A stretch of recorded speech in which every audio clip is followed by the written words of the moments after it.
something has shifted, and it's not subtle anymore. You can feel it in how fast narratives move, how quickly institutions react, how little patience there is for disagreement, and how often decisions get justified after the fact instead of debated beforehand. Power isn't announcing itself, it's rearranging quietly, using systems that already exist, exploiting habits people stopped questioning a long time ago. What's unfolding isn't about convincing the public of something new. That phase passed years ago. This stage is about conditioning, adjusting expectations, lowering resistance, and training people to accept outcomes they never actually agreed to. Most of it doesn't require persuasion anymore. It relies on exhaustion, overload, and the assumption that nobody has time to trace consequences back to their source. Money moves first. It always does. Not cash in envelopes, structures, grants, contracts, initiatives, partnerships. The kind that sound harmless until you notice they all point in the same direction. Once funding shapes priorities, priorities shape language, and language reshapes boundaries over time. What used to be controversial becomes procedural. What used to require debate gets implemented through policy memos and administrative rulemaking. Nobody voted on it, but everybody lives with it. Organizations that once claimed neutrality stopped pretending, not loudly, not all at once, just enough to reward alignment and discouragement friction. Hiring decision follow ideology. Promotions follow compliance. Silence becomes the safest career move. Over time. That silence looks like consensus, even when it isn't. By the time the public notices, the internal culture is already locked in. Public demonstrations aren't the engine, they're the amplifier. They don't create leverage on their own, they activate it. Pressure works because institutions are already primed to respond in a specific way. When streets fill up, the response is predictable because the decision makers were trained, funded, and conditioned long before anyone showed up with a sign. The spectacle is for visibility.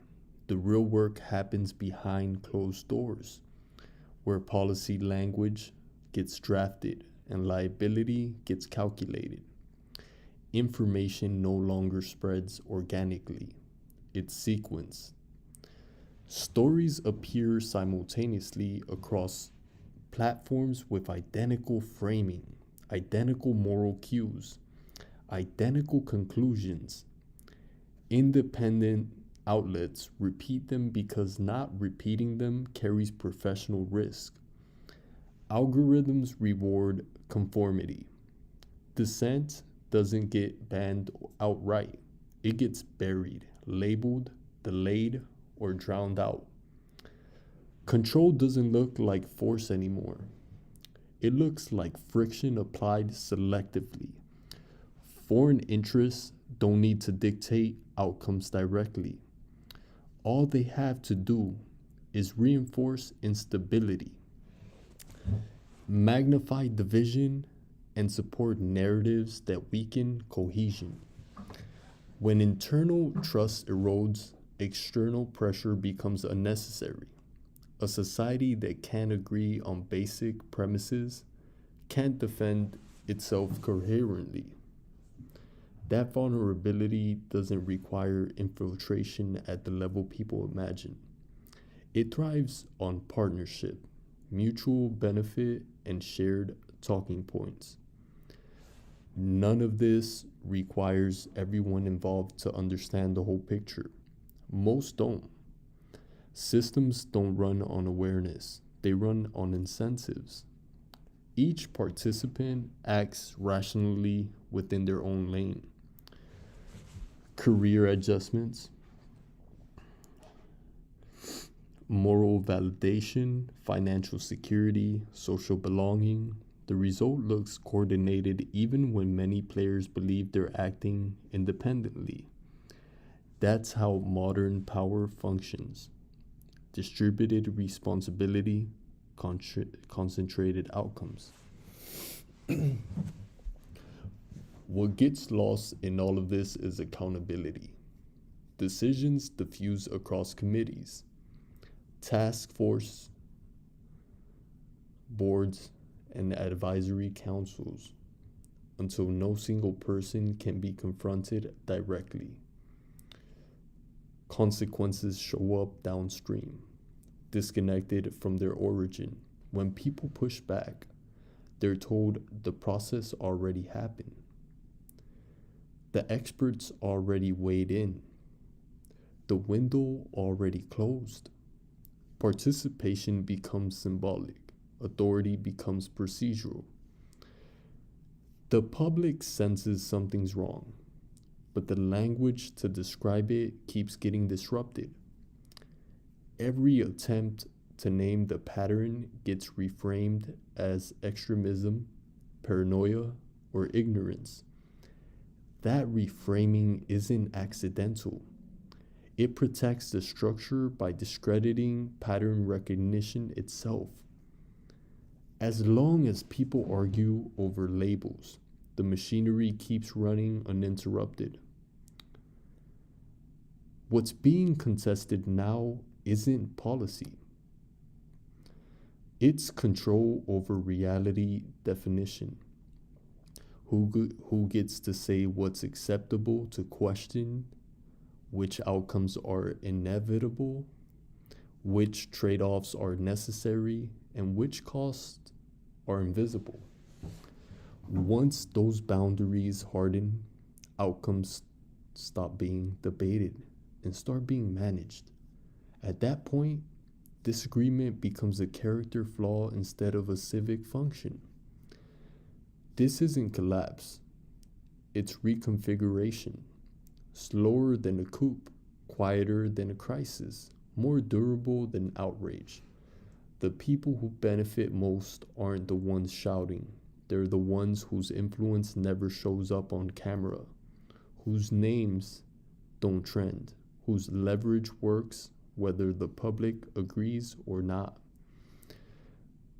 The danger isn't that people don't care. It's that they're being trained to react instead of analyze, to pick sides instead of trace systems, to vent instead of intervene. Anger burns fast. Confusion lingers longer, as we all know. Both are useful when the goal is momentum without scrutiny. None of this ends with a dramatic moment. No single snaps everyone awake. It resolves through normalization, new rules, new standards, new assumptions. One day people realize they're navigating a structure they never consented to, enforced by authorities they can't effectively challenge, justified by language that no longer connects to lived experience. The question isn't whether this process exists. It's whether enough people stay oriented long enough to interrupt it. Not through noise, not through spectacle, but through clarity, patience, and refusal to surrender judgment just because pressure says it's time to move on. That's where things stand. No mystery, no theatrics. Just systems doing what systems do when left unchecked long enough.